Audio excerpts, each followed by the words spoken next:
எங்க அம்மா அப்பா வீட்ல தான் இருப்பேன், என்னால அங்க வர முடியாது. ஏய், நீ என் மேல இருக்க கோவத்துல பேசுற, உனக்கு அங்க செட் ஆகாது, புரிஞ்சுக்கோ. எனக்கு தெரியும், நீங்க வைங்க. இவன் அவனும் புருஷன் கூட சண்டை போட்டு இங்க வந்து உட்காந்துக்கிறான். சோத்துக்குள்ள பார் பாப்பா. மா, நான் இந்த வீட்லயே இருந்துக்கிறேம்மா.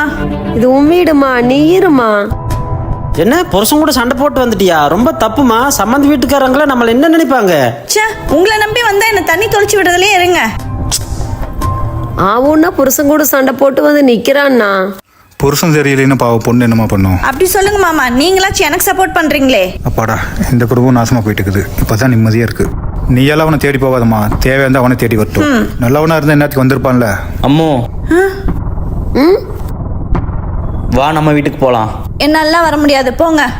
இங்க பாருடி, நமக்குள்ள சண்டை வரும் தான், ஆனா என்னைக்குமே உன்னை நான் பாரமா நினைச்சதில்ல. நீ இந்த வீட்டுக்கு வந்தது கூட ஒரு கட்டத்துக்கு மேல இந்த வீட்டுல இருக்கவங்களுக்கு பாரமா தான் இருக்கும். நான் உன்னை சொல்ற ஞாபகம் வச்சுக்கோ, கட்டின புருஷன் கூட சண்டை வர்றது சகஜம். யாருமே நம்ம நல்லா இருக்கணும்னு நினைக்க மாட்டாங்க.